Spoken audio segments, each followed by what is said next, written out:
working on the potter's wheel not only is relaxing, but it's extremely rewarding when you finally come up with something you want to keep. And that's what this short's all about, number 21, trimming.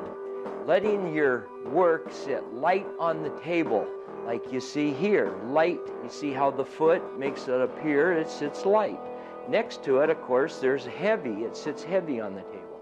So in trimming, you always want to make your work look like it sits light on the table. Cosmos! Hey, buddy, it took you a while to get with me. Hi. Whoa, you and Mr. Hatter have really been playing some pool. You know, let's just say hello to all the people, shall we? Hello, everyone. I'm your host, the Doc, the GhostNet guy of Washington State. Of course, your co-host here is Cosmos, and he's our Buck Bunny. And he has this very magical eye. And when you look into that eye, you're going to learn what's needed to know in the art of working on the potter's wheel using the technique called trimming. And that's what this short, number 21, is all about. So Cosmos, let me look into your right eye and put me back on the potter's wheel so I can show these folks how to trim their work. Thanks, Cosmos. Oh, wow. How about this? Trimming. This is where you shape the bottom. This is the last step before you let it completely dry. All right, get it centered up, and the way you can do that is you can take your finger, and when you feel it touch, you just stop or bring it back a little bit. Move it over nice. There you go. Take some clay, put a little daub right here at this side, spin it around, go 3 points with your clay. That'll help keep it in center and on the potter's wheel, because you do not want your work flying off at this point. You have a couple of different tools you can use. One has a larger head on it here.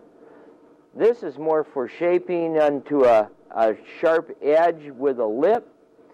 And this one is also the same for shaping and trying to get a nice uniform bottom that sits light on the table. So we're just going to start by taking a little bit off here. You notice how it just kind of wants to fly, which is good. All right? And you can take and reuse those pieces. Now we might want to readjust it again after we see. Okay, there's right there. It looks like it's a little bit off. So all you have to do is push it over some and see if that doesn't help make a difference. Trimming is really the neatest thing around, because what happens is it gives your work an opportunity to look finished and precise. See how good this is looking? So we're just going to take her down here on this edge here.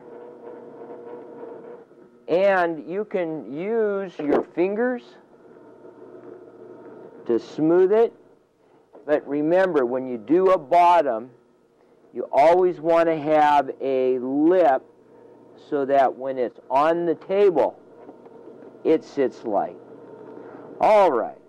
Let's now move out of episode 3 and into episode 4. And this is where it's going to get exciting, because Cosmos and I are going to get out on the boat and we're going to do some fishing. So Cosmos, thanks, buddy. Let's now move into episode 4, fishing.